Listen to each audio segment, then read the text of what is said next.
Olá, sejam bem-vindos a mais este episódio do Pode Poupar. Já sabe que este é o nosso podcast, o podcast da DEC Proteste, que lhe traz dicas de poupança.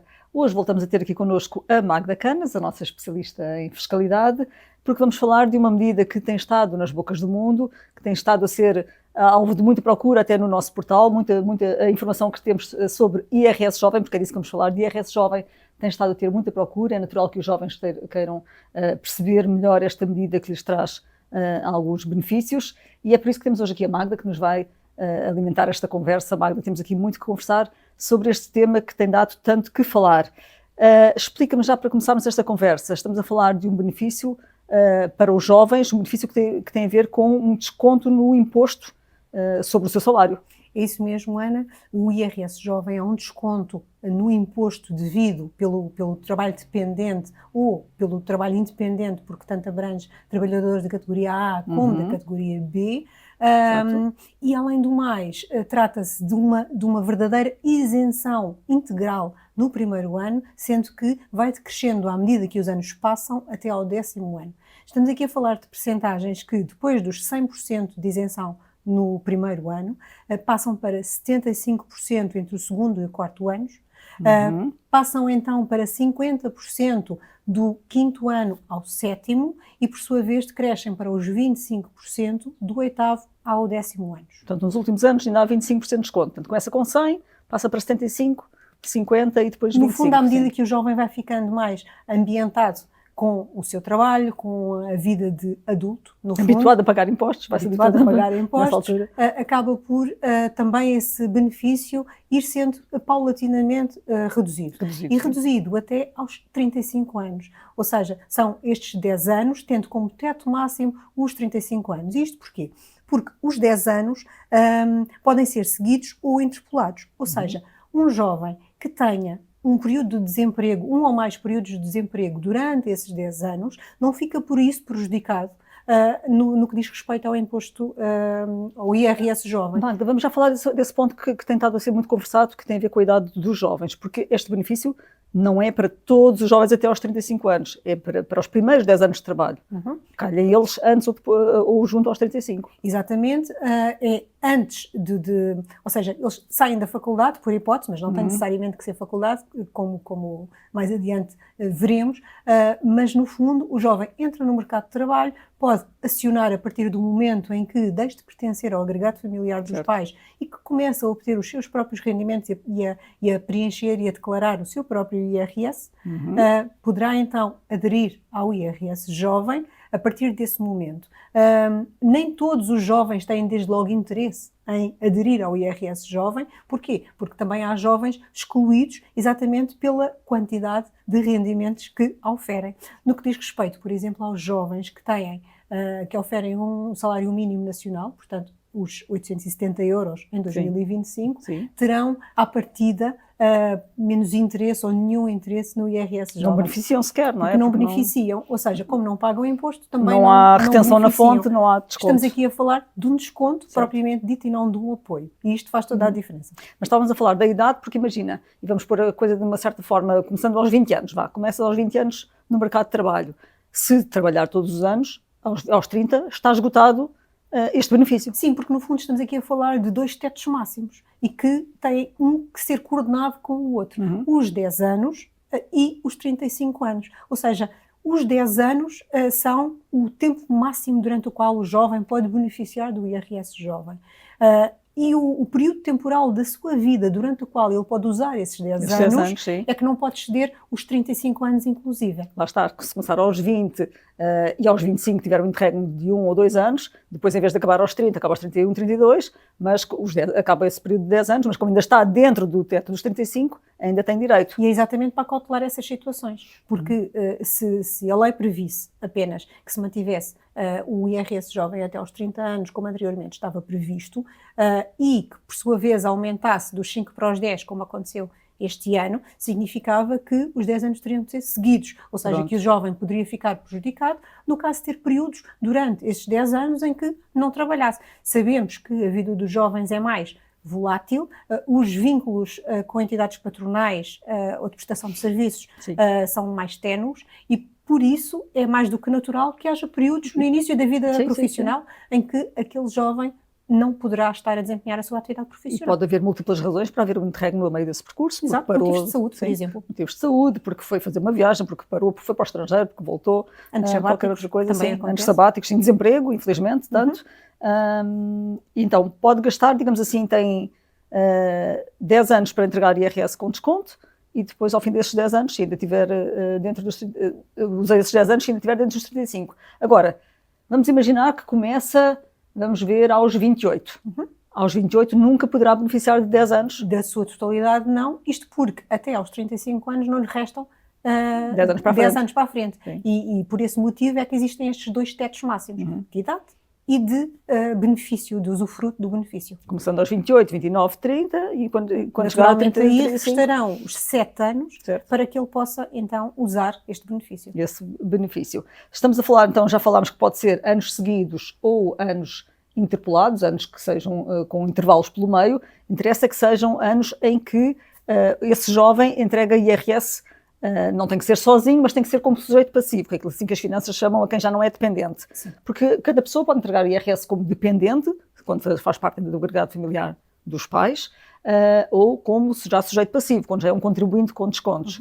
E para aqui, Magda, só falamos de contribuintes que descontam como sujeito passivo. Como sujeito passivo, exatamente.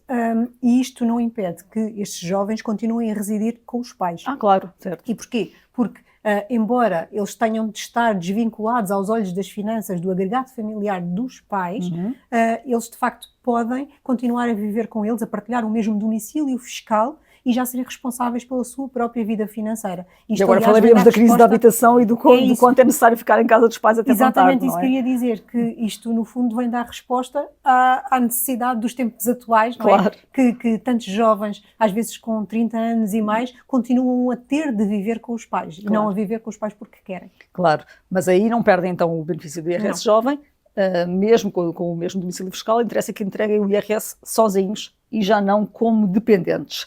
Então, temos só sujeitos passivos, temos os salários anuais, como já disseste, limitados, porque nem podem ser, os muito baixos não conseguem beneficiar porque não fazem descontos, que é o caso do salário mínimo, e salários muito altos também ficam excluídos. Não ficam excluídos integralmente, ou seja, nós temos aqui o limite de isenção das 55 vezes o indexante dos apoios sociais, que, grosso modo, ao valor que o IAS neste momento está a ser aplicado, será os 28.737,50 € anual, o rendimento anual. E isto significa que um jovem que porventura ganhe um pouco mais do que 2.000 € ou muito mais do que 2.000 € não estará excluído necessariamente do IRS jovem. Estão abrangidos os montantes até estas 55 vezes o IAS. Falamos de uma coisa progressiva, não é? A partir desta fronteira passam a ser aplicadas as taxas gerais do IRS como se ele fosse um contribuinte de qualquer outra idade, sem características específicas aplicáveis. Então, até 28 mil beneficia dessa isenção, 28 mil grosso modo, já sabemos que são 28.737,50 €. Exatamente, 28.737,50 €. Imaginando que ganhava 40 mil, vamos atirar assim um pouco para o ar, era bom que todos os jovens fossem por aí, mas imaginando que o jovem ganha 40 mil, até 28 mil beneficia desta isenção, o remanescente, os outros 12 mil... tributado às taxas gerais. Às taxas gerais. Muito bem. Todas essas contas são acertadas quando entrega o IRS do ano seguinte.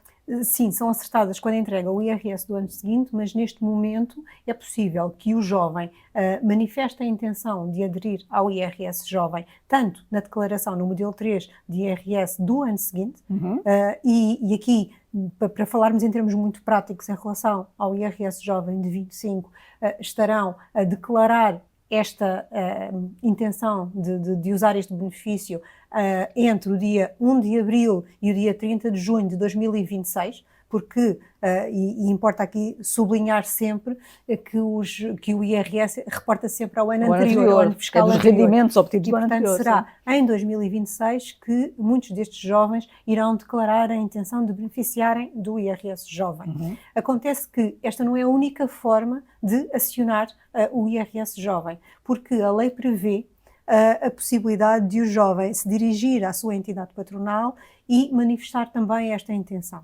Isto significa que, a partir do momento em que manifesta a intenção, o jovem terá a sua retenção ajustada ao IRS jovem. Ou seja, se tratar do primeiro ano que o jovem está a trabalhar, a entidade patronal não fará qualquer retenção É o tal para isenção a efeitos de 100%. IRS, para efeitos de IRS, porque estamos a falar da isenção a 100%, e a partir daí, então, sempre os 75, 50 e 25, consoante o ano em que se encontre. Para tal, o jovem deve transmitir à entidade patronal o ano em que começou a trabalhar, e o momento a partir do qual deixou de integrar o agregado familiar dos pais, porque são dados fundamentais para que a entidade patronal saiba em que ponto Qual é o que se desconto? encontram de desconto.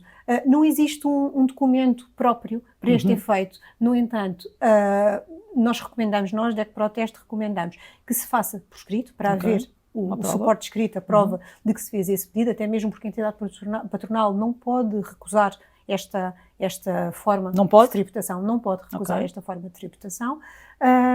No entanto, também já existem algumas entidades patronais que já têm os seus próprios formulários que podem ser usados pelos jovens com esta finalidade. Então, Magda, se eu bem percebi, o jovem pode optar, nesta fase, em 2025, pode optar por não fazer nada e depois, quando entregar o IRS em 2026, automaticamente é feito o acerto de contas e beneficia nessa altura dos descontos todos. Aí terá o efeito no reembolso. No reembolso de IRS, provavelmente com um reembolso mais gordinho, ou pode optar por começar já a beneficiar deste desconto a partir do dia de hoje, né? Falando já com a entidade patronal e começando a descontar menos no salário mensal. Sim, e existe essa possibilidade, mas também há aqui uma situação que a EcoProteste detecta ou identifica como injustiça fiscal. Porquê? Porque para os trabalhadores por conta de outrem, portanto, estamos aqui a falar de categoria A, esta transmissão da informação é muito fácil e cabe só à entidade patronal fazer as contas e transferir o dinheiro para a conta já com as contas todas feitas. Para os trabalhadores independentes, vulgo recibos verdes, não há entidade patronal, não há entidade quem patronal pedir. E isso torna toda esta tarefa mais complicada. A lei não prevê especificamente a possibilidade de os recibos verdes poderem fazer logo esta taxa de retenção ajustada. E isto depois tem consequências, porque esta maior liquidez, o efeito imediato, de liquidez imediata que os trabalhadores dependentes poderão ter e que poderá fazer a diferença na vida de muitos jovens, não se aplica aos pagarão muito mais fácil a renda e todas as outras suas obrigações. No caso dos trabalhadores independentes, que até deveriam ser mais protegidos à luz da lei, dada a precariedade do vínculo que os liga às entidades às quais prestam serviços, neste momento encontram-se evidentemente desprotegidos na lei fiscal. Mais uma vez, os trabalhadores independentes aqui a ficarem um bocadinho prejudicados. Trata-se de uma verdadeira situação de injustiça fiscal que, enfim, a EcoProteste não pode deixar de assinalar. Certo.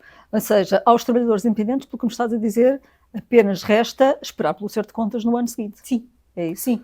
De qualquer forma, acabarão os dois por receber, uns e outros, os dependentes e os independentes, por ter o mesmo benefício. Sim, o momento em que se faz a conta é apenas o momento em que se faz a conta. Apenas exatamente. Isso, porque o benefício continua a ter o teto dos 28.737,50. É o mesmo. A idade continua a ser a mesma. Não, neste momento, uma característica importante do IRS jovem face ao passado é ser independente de se tratar de categoria A, B ou B, o facto da idade, ou seja, de antes ser 30 e agora ser 35 e neste momento também ser absolutamente indiferente o nível de escolaridade concluído, porque anteriormente tínhamos regras estritas em relação a isto e elas foram revogadas na presente lei do Orçamento do Estado. Ok, portanto agora independentemente do nível de ensino que a pessoa tiver, desde que esteja nos primeiros 10 anos no mercado de trabalho, está acessível a essa beneficiar. Pessoa também. Se a pessoa não tiver beneficiado para trás, imagina que nos 3 primeiros anos do seu mercado, do seu trabalho, em que esteve no mercado de trabalho, não beneficiou e agora já está no 4º ano, vai a tempo de entrar com o comboio em andamento? Vai, no comboio em andamento, isto é exatamente um comboio em andamento, mas que vai parando a cada estação. Porquê? Porque a pessoa pode entrar no momento em que tomar conhecimento ou passar a ser elegível, não é? Porque pode dar-se esse caso. Imagina alguém que ainda não tinha um ciclo de estudos exigível no passado concluído. não é? Alguém nessa circunstância pode ser elegível para efeitos de IRS. E agora já vai no quarto ano, por exemplo. E agora exemplo. já vai no quarto ano, ou seja, vai poder passar a beneficiar dos anos que lhe faltarem até ao final dos 10 anos e tendo como teto máximo estes 35 anos. Mas aí, Magda, começa com o desconto atribuído aos quartos anos. Exatamente. Já não tem o desconto do primeiro, nem do segundo, nem do terceiro. E por isso é que estamos aqui a falar dos apiadeiros do comboio. Porque o comboio está em andamento e, de facto, este jovem pode apanhá-lo no momento da sua vida em que o comboio passar pelo sítio onde ele se encontra. Pela sua estação. Portanto, nessa altura estaria num quarto ano, deixa-me ver, estariam 6 anos. Com um desconto de a idade o permitir. Ainda teria um desconto de 75% nesse ano e depois por aí vai. Mas sempre se a idade o permitir, Ana, porque sim, tem que ter, aqui importante. Lá está, dentro dos 35 anos. Muito bem. Pode estar em domicílio fiscal com os pais, também já falámos. Quem nunca usou antes pode entrar agora, também já falámos. Check. Vamos fazendo aqui vários checks das várias coisas que temos, várias informações que temos para passar. Diz-me só uma última coisa. IRS automático. É possível não ter que fazer nada e chegar a abril e estar tudo tratado? Agora já é possível, também é uma inovação, porque, se bem te lembras, o IRS jovem era um obstáculo, no fundo, ao IRS automático no passado. Era uma das exclusões, não é? Pronto, e a Lei do Orçamento do Estado vem inserir exatamente esta possibilidade, ou seja, isso não é fator de exclusão para efeitos de IRS automático, que também é uma vantagem. Porquê? Porque os jovens, dada a sua prematuridade de inserção no mercado de trabalho, estarão menos familiarizados com estas questões, as questões fiscais, e, portanto, é importante paulatinamente entrarem na vida adulta, até através do IRS automático, que os ajuda, principalmente no princípio, a terem uma ideia de quão fácil é preencher a declaração de IRS se tiverem uma ajuda, porque se não tiverem a ajuda não é assim tão fácil como sabemos. Exato. Para o resto, porque no caso do IRS automático apenas é assinalar-se lá se quer beneficiar de IRS jovem ou não. Também há aqui uma questão que... No caso do IRS manual, queria dizer, é só assinalar que quer beneficiar de IRS jovem. Queria aqui deixar 2 últimos pontos para terminarmos, que têm a ver com as situações em que o jovem não pode aderir ao IRS jovem e não pode aderir ao IRS jovem se não tiver a sua situação fiscal devidamente regularizada, se já tiver dívidas às finanças, mesmo que seja uma portagem. Certo, e há muitas, como sabemos. Portanto, essa situação tem que estar devidamente corrigida, não tem que ter uma folha em branco para trás, mas tem que estar corrigida. A dívida tem que estar paga, não é? A dívida tem que estar paga.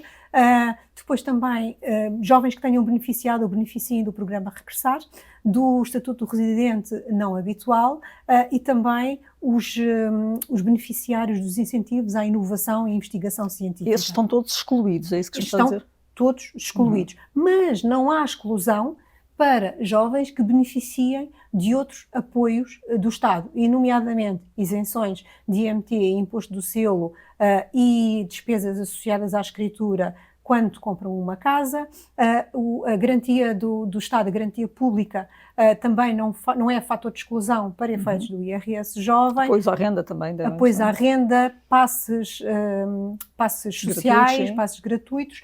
Portanto, esses não são fatores de exclusão. No fundo, estamos aqui a falar de um conjunto de medidas que estavam a tentar ajudar os jovens, não é? E o impacto dessas medidas deve ser analisado como um todo, ou seja, o jovem, quando vê a sua vida financeira, deve exatamente fazer a conta não apenas ao IRS jovem, mas às outras vantagens que neste momento está a usufruir por ter aquelas condições.